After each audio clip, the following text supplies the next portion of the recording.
Hello everyone, I'm Gareth Edmondson, Studio Director at Creative Assembly. Thank you for joining us. In just a few minutes' time, the amazing teams working on Total War Warhammer 3 will share with you some exciting updates on the development.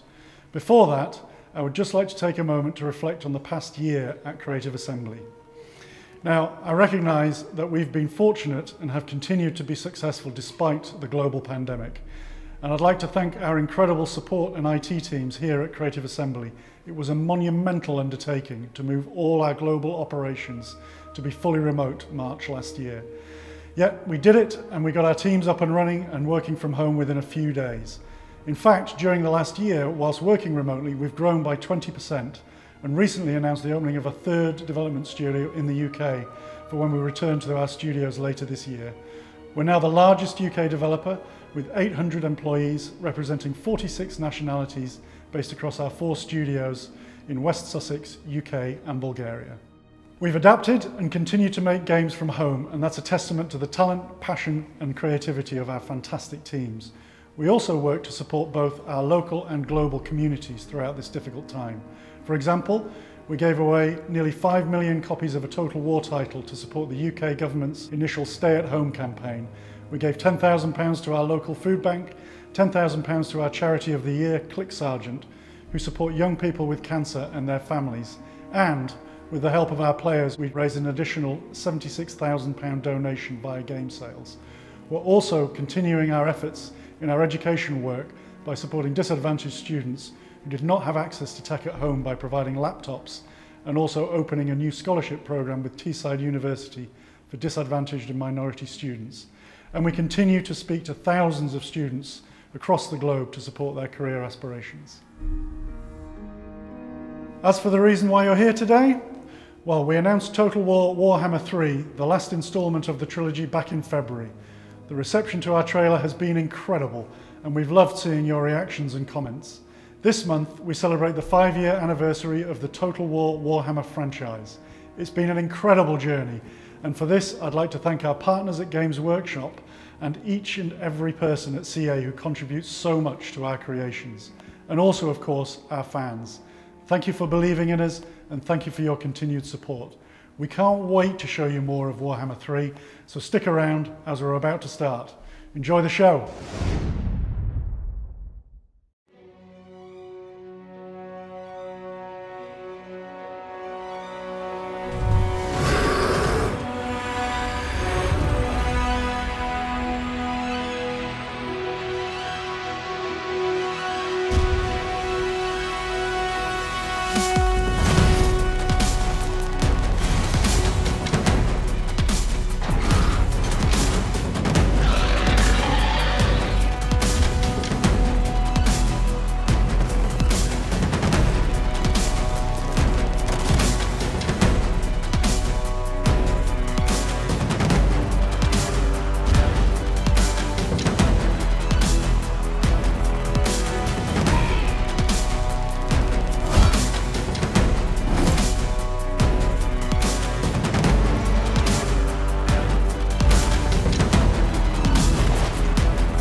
everyone, and thank you for joining us for the first Total War Warhammer 3 Showcase event.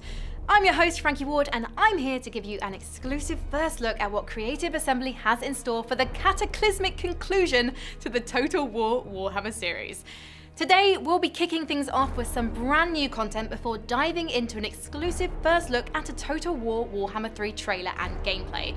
We'll also be hearing from the developers working on the game to learn more about the chaos you can expect to experience. So without further delay, let's get started with a glimpse into the vision for Warhammer 3 from game director Ian Roxburgh. Total War Warhammer 3 is the grand conclusion to the Total War Warhammer trilogy. The success of the first few games has actually enabled us to be far more ambitious and expand the scale of warfare like never before. When we first embarked on this epic journey way back in 2012, we just looked at this incredibly rich and diverse amount of content that the Warhammer Fantasy universe has in it, and really wanted to make a game that contained everything. But it was very apparent early on that there's no way we could put all that stuff in and do all of it enough justice, both in terms of a Total War game and in terms of the incredible IP, just in one game. So we decided we'd need to do a trilogy, 3 massive games in their own right, but then fans who have played all those games and enjoyed them will get the opportunity to play one giant game at the end that combines all the content from all these 3 games in this massive, massive world. It's the game we want to play as developers, and it's the game we knew our fans would ultimately want to play. Warhammer Fantasy Battle Universe is such an incredibly rich and diverse world full of incredible monsters and giants and characters and environments and storms of magic, and you name it, it's in there, and it just provides such a brilliant tapestry to design a Total War game on. We can do things that we'd never ever be able to do in any other kind of environment, and it's been such a pleasure to work with this IP and to bring new experiences to our players that they would never have seen before in a Total War game. So now that you know what the vision is, I think it's time to jump into our first exclusive segment. Here is the first in-engine cinematic trailer. Enjoy!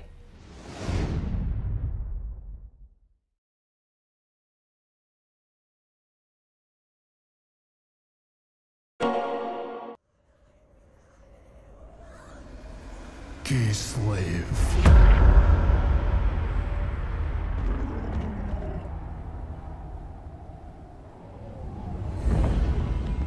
The motherland has turned her back on us. Exiled to a wasted land. Brothers and sisters betrayed. Whilst the meek cling to power. Is it just?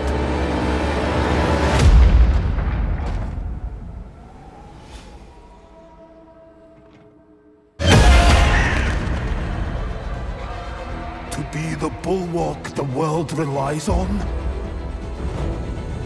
Does it make us weak? To witness endless loss?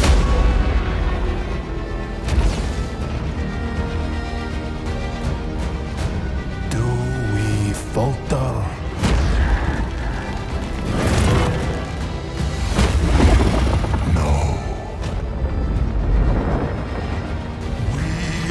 Molded by it.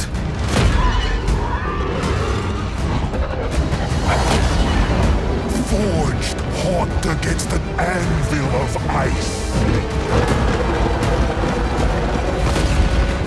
Rage consumes us.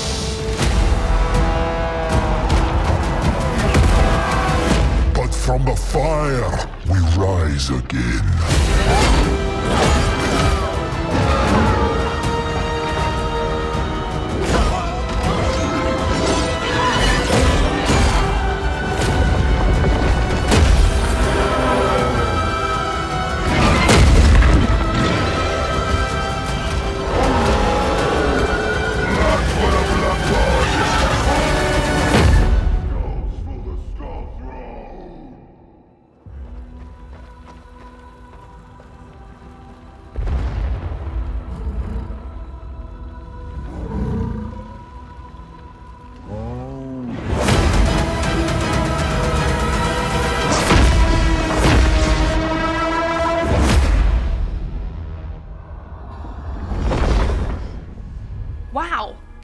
had everything. Giant elemental bears, bloodthirsty demons, and one cold-blooded ice witch that you wouldn't want to mess with.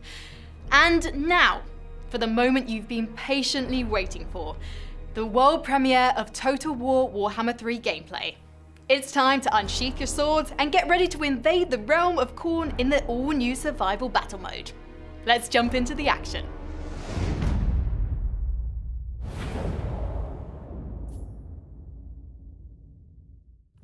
Here it is, the first look at Total War Warhammer 3 gameplay. Today we'll be testing our mettle in an epic new game mode, Survival Battle. Survival battles drop us into the heart of enemy territory. To prevail, we'll need to deploy our defenses by spending supplies on a variety of barricades, projectile towers, traps, reinforcements, and buffs.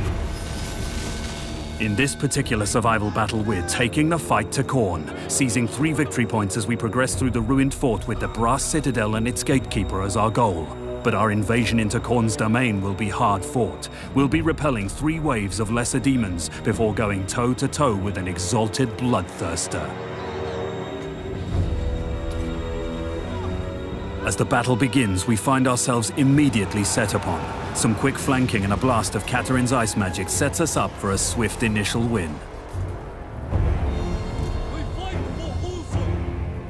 Now that the way ahead is clear, we can progress to capture the first victory point and start our defensive preparations.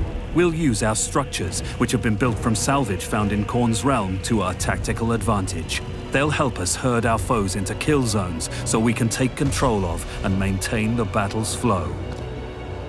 We'll place barricades on either side of the victory point and block off all easy routes up the main ramps. This will funnel the bulk of the demons towards the side ramps, where our Tsar Guard will hold the line.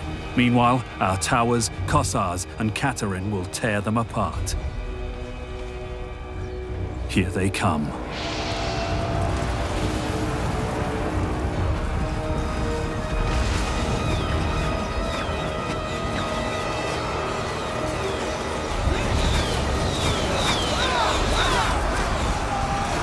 Katarin uses her Law of Ice to quickly slide between engagements.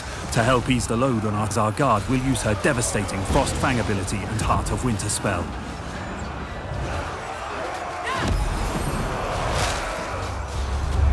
Against such insurmountable odds, our warriors are sure to tire and take losses. Thankfully, we can keep our army fighting fit with the replenishments menu.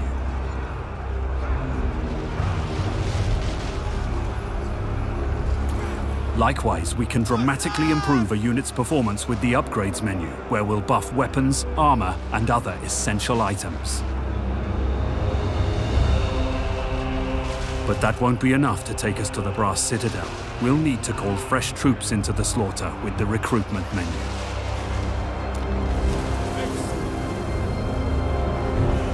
Our defense is holding thanks to our Streltsy reinforcements, but the demons keep coming. Our goal lies beyond the first victory point, and we need to press onwards. With the bulk of the enemy in one convenient narrow corridor, a decisive charge from our winged lancers should put a swift end to their assault.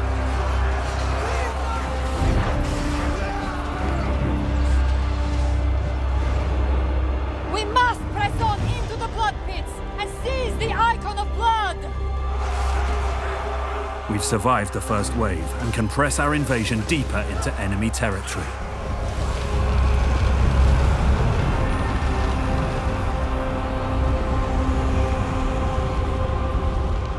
The defense of the second point begins shortly. We've only a brief respite before the demonic hordes come anew, and haven't much time to arrange our units and structures.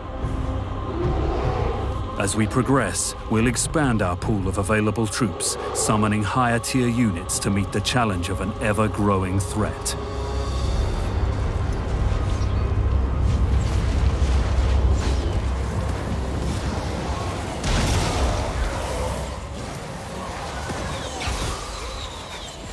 With healing and buffing abilities, and a bear mount to briskly carry him between units in need, the Patriarch is a strong addition to our forces. Many a Chaos slave has fallen to Little Grom's ancient and roaring fusillades. Fighting alongside it stokes pride into the hearts of all Kislevites. And rightfully so. Right now, Little Grom, with help from the Ice Guard and other units, is making steady work of the demons assaulting our western wall.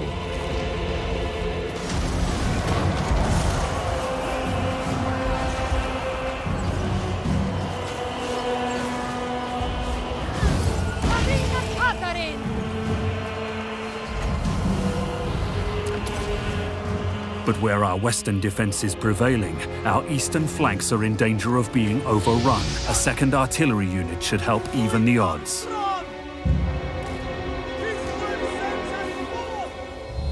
Although advancing's our primary focus, we'll leave a rearguard to protect the bulk of our army. Losing a victory point and getting flanked now could spell disaster. One final push to the boiling moat! We must seize the icon of torment and tempt Khorne's Gatekeeper from his lair! Here we make our final push. Tired and bloodied from our march into chaos, we face two waves of demons, bolstered with heroes, cavalry, artillery, and the Gatekeeper himself. Now is the time to rain the full force of Ursun's wrath down upon our foes, and do our best to survive. But to endure the coming storm, we'll need Kislev's fiercest defender. Despite Khorne's overwhelming numbers, we're standing strong. Kislev's superior ranged capabilities mixed with the staunch bulwark of the Tsar Guard and the capacity to restore our troops from the replenishment menu and the Patriarch's abilities means we're deeply entrenched. With that in mind, we can stand to be a bit more aggressive. With so many demons packed together tightly, Katerin's Frostfang ability and her other offensive spells prove ruinous. And with Khorne focused on piercing our Tsar wall, we can unleash our Warbear Riders and other cavalry to wreak havoc in their flanks. Add the Elemental Bear's ranged Elemental Breath ability and a continuous rain of fire from our Little Grom units, and we soon find ourselves prevailing against the third wave. Prepare for the fight of your lives! Here he is, the Gatekeeper, an exalted Bloodthirster. This greater demon of Khorne is war, brutality, and murder incarnate. No mortal man could hope to stand against one and survive. Thankfully, we have a giant ice bear. If we're not careful, Khorne's Gatekeeper will systematically devastate and rout our infantry, sowing discord and creating holes in our wall. We need to keep him focused on the Elemental Bear whilst peppering him with ranged attacks and spearing him with our anti-large infantry, like the Ice Guard. The quicker we tank the Gatekeeper down, the sooner we claim victory. The combined might of Katerin's magic, the Elemental Bear's ferocity, and the continuous assault of our army is too much for even Khorne's greatest of champions. We stand triumphant. But Khorne is not the only dark god with a realm in this accursed place. The battle is won, but the war goes on.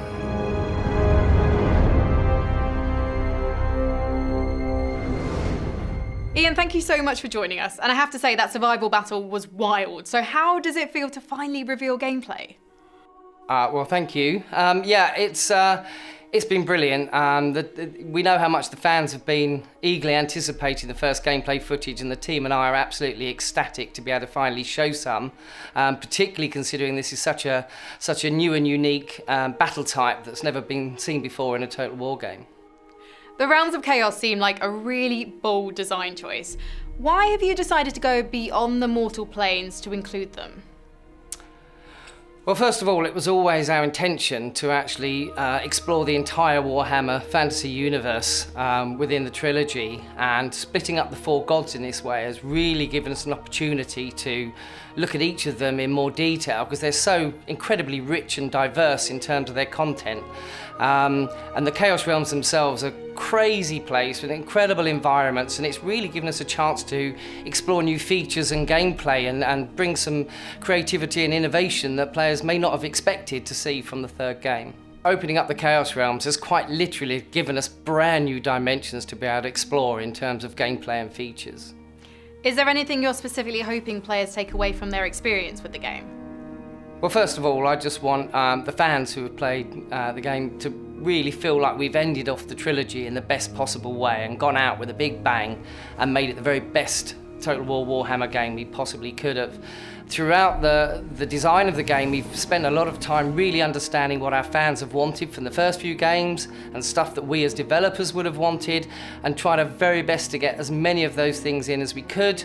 This is the third game in a trilogy, and so we really want people who have played the first few games to still feel familiar with the game and immediately feel comfortable that it's the same environment that they've immersed in for hundreds of hours playing the first few games, but at the same time bring in loads of innovative and interesting new features to keep them challenged and keep surprising people with things that they maybe not have expected in the third game. But ultimately, the whole trilogy is all about fun. That's been the guiding factor from the start. We really want people to just jump in and from the word go, just have hours of fun playing the game and immersing themselves in this incredibly rich and unique universe.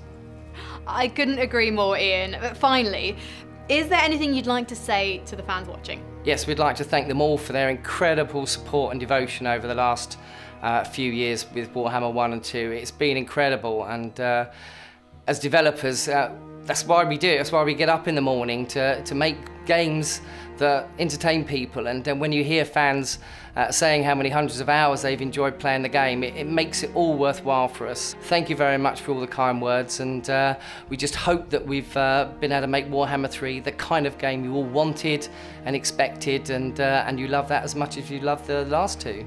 Ian, thank you for joining me today, and good luck with the rest of the development. Thank you very much. Before we wrap things up, let's get some insights from the development teams about what you can expect to experience within this chaotic world.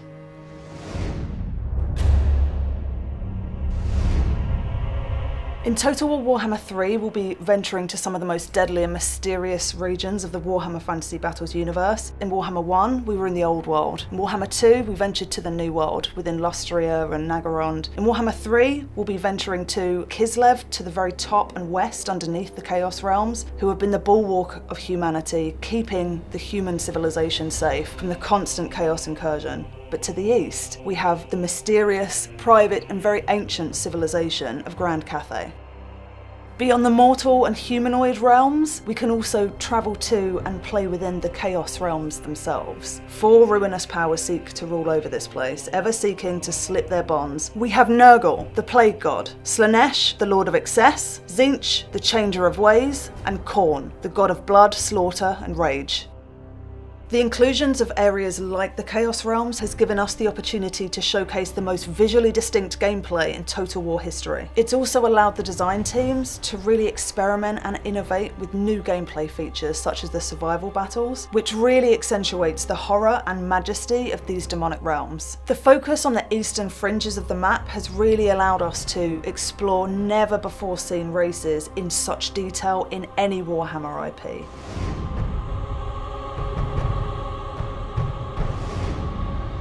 The overall philosophy has been to really mirror the asymmetry that you see in the tabletop game that Games Workshop have created, and that provides a lot of fun as players work out what are the strengths and weaknesses of all the races and how to use those in their favour. We've really looked to push the variety in this game, both in terms of the gameplay variation, the mechanics available for each of the races, and the content of each of those races, the rosters, the units, the heroes, the spells.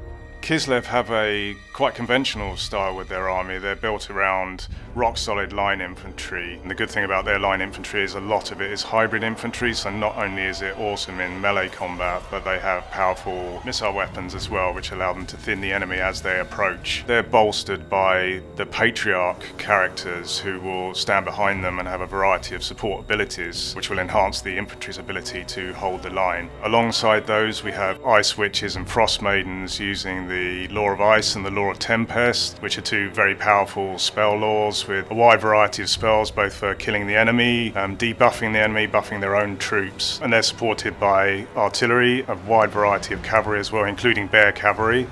Khorne, a fairly simple faction to play in terms of the concept behind it. They don't have magic to use, they have very few missile units, but they do have innate magic resistance. The idea behind them is that to get on the front foot, to approach the enemy and to get stuck into hand-to-hand combat, and doing that will fuel their powerful army abilities, which will help them to achieve victory. It's blood for the Blood God, skulls for the Skull Throne.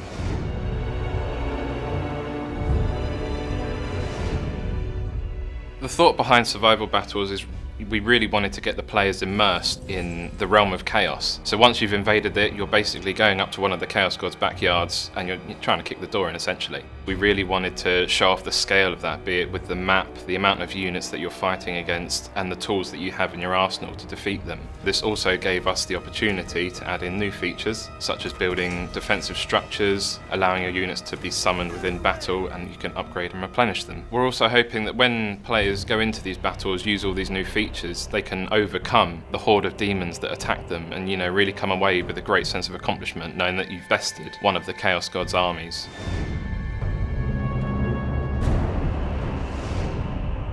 The artistic philosophy has kind of been bigger, better, badder in terms of the way we've kind of developed the art. Everything is kind of done at a grander scale. It's done to be much more gruesome, it's done to be much more interesting and exciting. Especially with a lot of the new races coming in, we really want to make sure that we differentiate the game from the first two games, whilst also making sure that it fits within the same universe and feels part of the trilogy.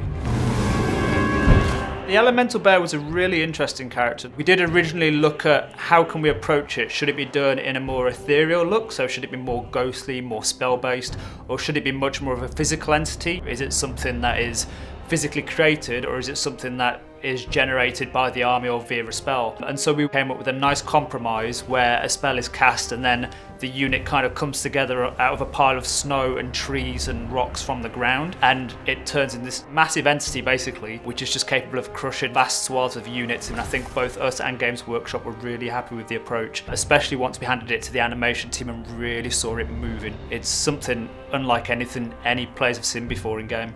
In contrast to the Elemental Bear, for Khorne we've got the Bloodthirster, who is very much an equivalent in terms of the size. They're both quite ginormous, both quite massive, running around with an axe and a whip. And when you imagine these kind of units both attacking each other in battle, and you see these humanoid units running around, scurrying around their legs, you get this feeling from an old kaiju movie of these huge monstrous units taking each other on, and it really emphasises the scale difference between the races and the factions that we're going for this time around in this game.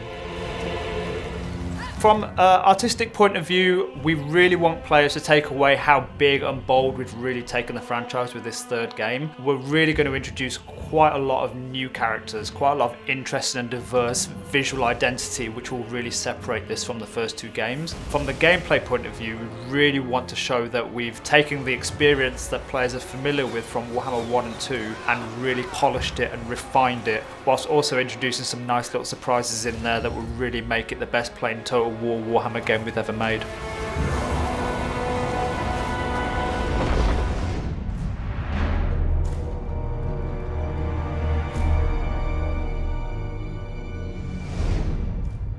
That's it from this Total War Warhammer 3 event. It seems that there's a lot to get very excited about. To keep up to date with all of the developments for the game, or to rewatch any of the footage from tonight, make sure to keep an eye on the Total War social media channels and website. A final reminder that pre-orders are live and will include an additional free race pack. More details on this will be coming very soon. Things are just getting started, and we can't wait to share more with you very soon. From the Total War team and I, we really hope you enjoyed watching.